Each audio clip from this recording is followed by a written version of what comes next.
السلام عليكم ورحمة الله وبركاته. لما الشتا بيخلص بنعمل ايه؟ اكيد بنعمل حاجة واحدة، بننزل اللي في الدولاب كله وبنقلبه وبنرجع ايه؟ الصيفي. ودي اللي انا عملته النهاردة. حسيت بقى الجو حرر بصراحة والدنيا كتمت خالص، غير ما شقتي حررت، غير ما الجو بره كمان حرر والدنيا بقت شمسة جدا. والشمس اليومين دول حرارتها عالية، وانا عيالي اصلا من نوع مش بيستحملوا اي حاجة، يعني اي حر وكده طول جسمهم بيعمل حساسية. قلت بقى يلا بينا نشيل الشتوي ونشيل يعني الكابوس بتاع حياتنا الشتوي. انا طبعا زي ما انتوا عارفين انا ما بحبش هدوم الشتوي خالص، بسبب اللي هي بتبقى تقيلة ومش بتلبسي حتة واحدة، انت بتلبسي بالاربعة وبالخمسة، وفي ناس بيلبسوا عيالهم كمان بالستة، ده عيالهم لسه صغيرين والجو عندهم على حسب يعني الاماكن. في اماكن بتبقى الجو فيها ساقعة جامد، ما طبعا لازم نتقل على العيال جامد. انا بصراحة كنت ملبسة يعني كل عيل 4 أو 5 في الحدود زي كده، اللي احنا برضو عندنا الجو برضو بقى فيه سقعان وكده.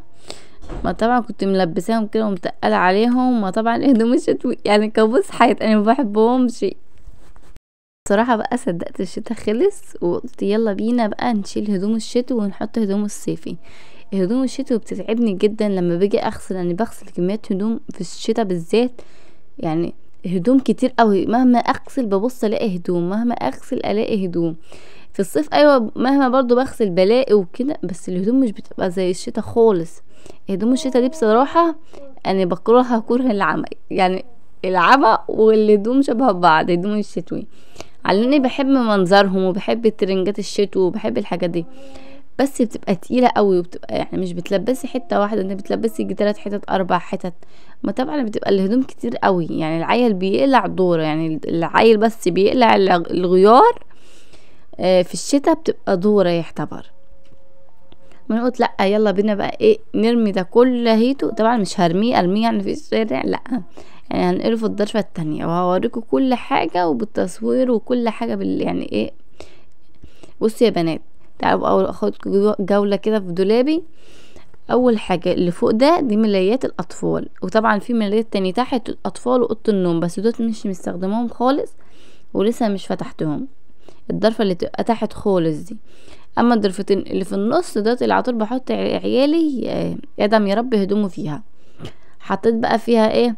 اول حاجة شلت الشتوي، الهدوم اللي حسيتها مش تقيلة قوي وبتنفع الشتوي والصيف في نفس الوقت دي سبتها، زي المناطيل، عشان في مناطيل بتبقى صيف وشتوي في نفس الوقت، بتبقى مش تقيلة التقل اللي هو ولا خفيفة الخف اللي هو يعني. ده انا سبتهم عشان يبقى يلبسهم في الصيف برضو. اما ده كل هيته اللي انا بنقله تقيل، ما بقيت بقى بشيله وبحط على السرير اللي جنبه طوالي، عشان يعني الدنيا تبقى فاضية معايا، واعرف ان اني ازقل الهدوم واعرف ان انا اخد راحتي، وفي نفس الوقت مش هحس بقى ان ايه لخبطت كله في بعضه، لا دي يبقى ده لوحده وده لوحده. ما طبعا نفضت كده المفرش اللي كان في الدولاب تنفيضه بسيطه، اللي هو كده كده طبعا نظيف. ده كل لهيته برضو شتوي، يعني الصف ده كل لهيته شتوي. وخلاص بقيت بقى امسك اللي في الدولاب كل لهيته وبزقله. وده طبعا الصيف، يعني اللي فوق ده كل لهيته صيفي. ده بصوا مغناطيس شاريهاله ولسه مش يلبسها بس كبيرة عليه، قلت خلاص خليها السنة الجاية وازقل وازقل. في كذا منطلون وكذا تيشيرت كده كنت شاريهم له، بس مش جم على قده، قلت يلا عادي. بصوا ده كمان ده يعني منظره وتصميمه جميل. انا اي حاجه بتعجبني بشتريها حتى لو كانت كبيره، بقول عادي يعني لما يكبر هيلبسها وخلاص. اهوت ده برضه كبير. بصوا يعني عندي كميات هدوم كتيره كبيره اهوت ازقل.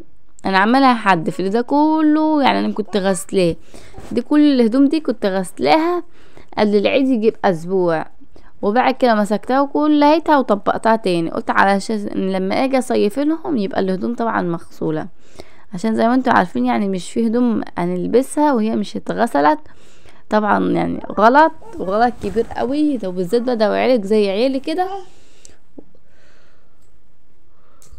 والحساسيه عندهم شديده زي عيالي، انا حاسه ان انا عايزه انام يا بنات والله.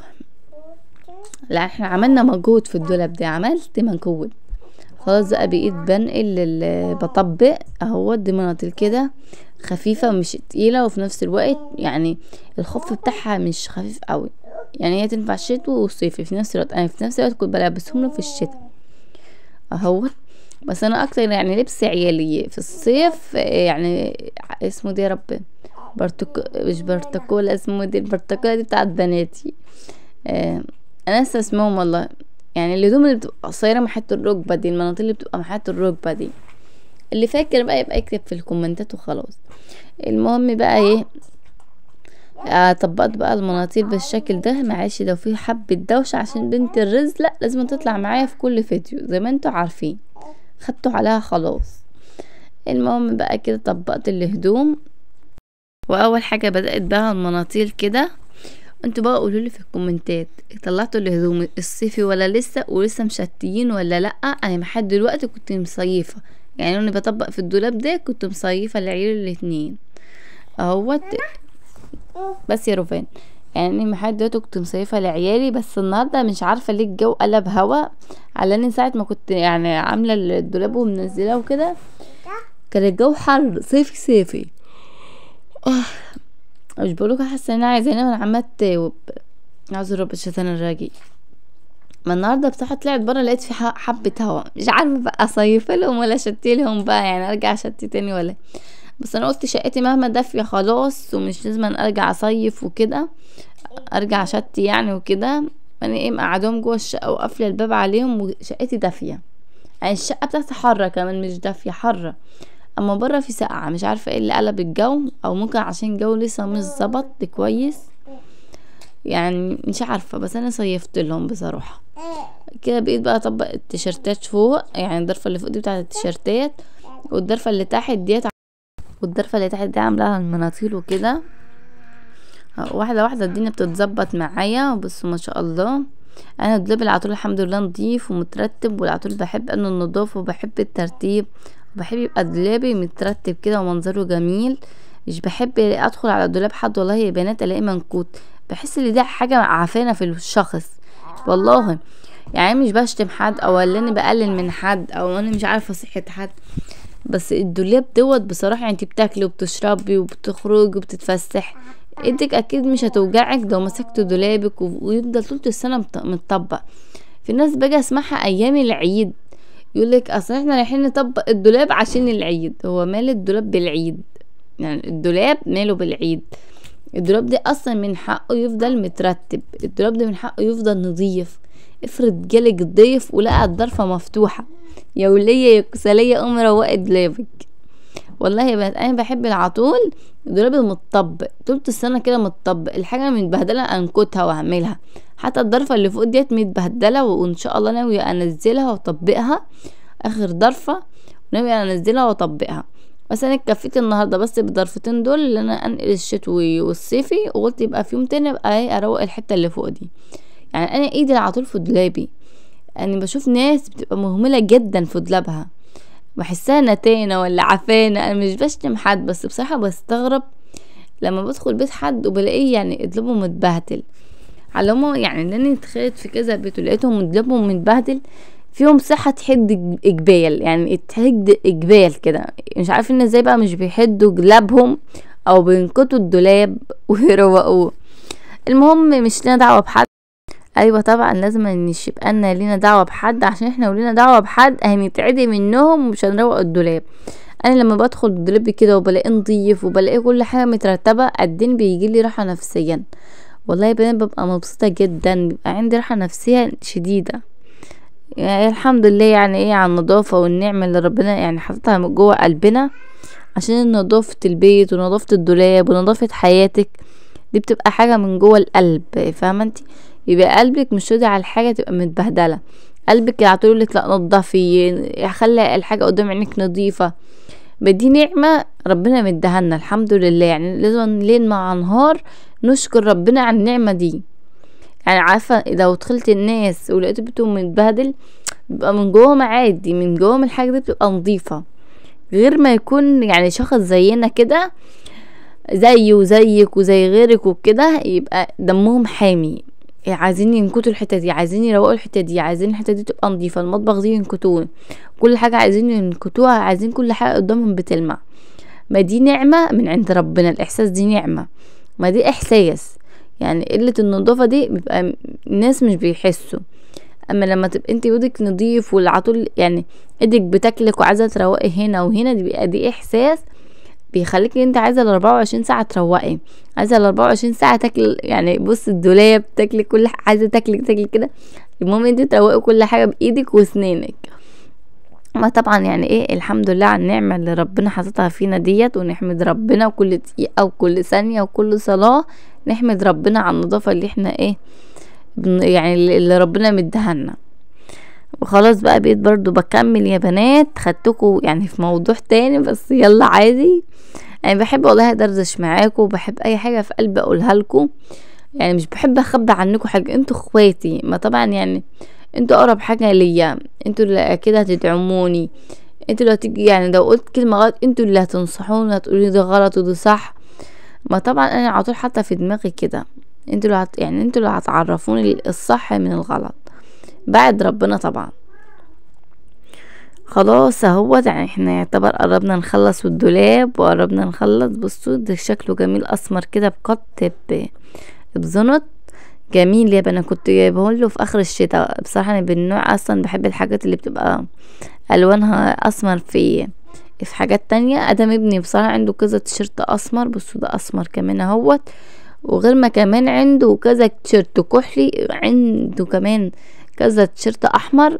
واكيد لا لاحظته يعني واحنا بنطبق وكده، بس مش عارفه ده كحلي ولا اسمر مش فاكره.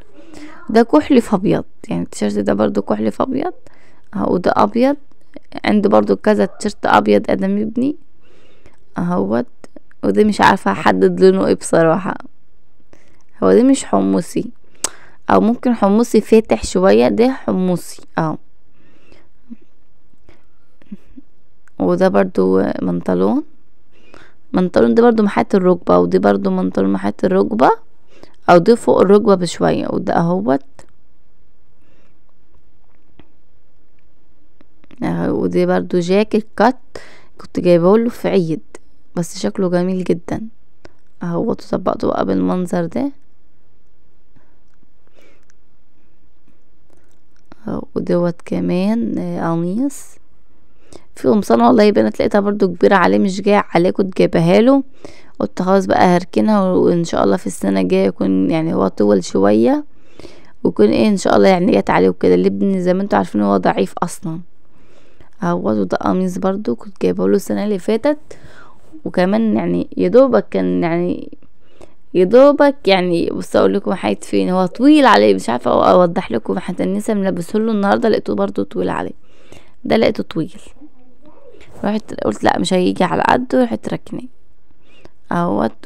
وده برضو كات بزنط. وده جاكيت مش عارفه بقى الجاكيت ده هيجي عليه ولا لا، انا قلت هقيسه جه عليه خير وبركه، ما جاش هشحته وخلاص اهوت. وده تيشيرت اسمر تالت او رابع مش عارفه كام تيشيرت اسمر عنده اهو. ده برضو منطلون محيط الركبه، وده برضو منطلون محيط الركبه. انا عماله اتذكر في دولابي ايه والله، وانا عماله اتفرج معاكم بتذكر. القميص ده مش هيجي. بصوا يعني هنا قلت هقيسه وهجربه عليه اشوفه يعني هيجي ولا ايه القميص ده على ادم ولا ايه. قسته بصراحه لقيته مهطل خالص الطويله هو طويل خالص يعني لو لبسه هيبقى مهطل عليه خالص. قلت له لا خلاص سيبه السنه الجايه. وده برضه منطلون، عارفين المنطلون ده كبير عليه سنه، بس اللي لمه الاسوره اللي هو فيه اسوره من تحت ما انا بعرف ارفعه من فوق ما بظبطه عليه. ودي احلى حاجه فيه المناطيل اللي بتبقى فيها اسوره دي، حتى لو طويله الاسوره دي بتظبط مع الرفع من فوق بتظبط.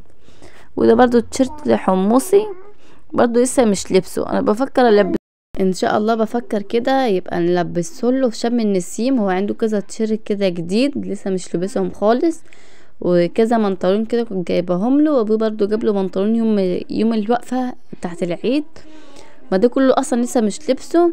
وان شاء الله هنختار طقم فيهم حلو كده وهلبسه له في شم النسيم. زي ما انتوا عارفين بقى شم النسيم هيبقى حر وكده. وهدوم العيد كنت جايباها خريف، هي تنفع لشم النسيم وكل حاجه، بس انا عايزه يعني ايه اغير له، يعني مش اللي هو لبسه في العيد يلبسه في شم النسيم. ما خلاص كده طبقت برضو الهدوم الداخلية كده جنب المناطيل في الاخر كده، ويعتبر دي اخر حاجة معايا اللي انا يعني اللي انا اطبقهم هما الهدوم الداخلية. ودي برضو تيشيرت كات، وينفع فانلة داخلية وينفع فانلة خارجية عادي زي ما انا حابة. بس هي في الهدوم الصيفية هي بنات كده طبقتها، دي المناطير ودي التيشيرتات اهيت بالمنظر الجميل ده. وده بقى الشتوي فوق وتحت، والضرفة دي كلها خصصتها للشتوي.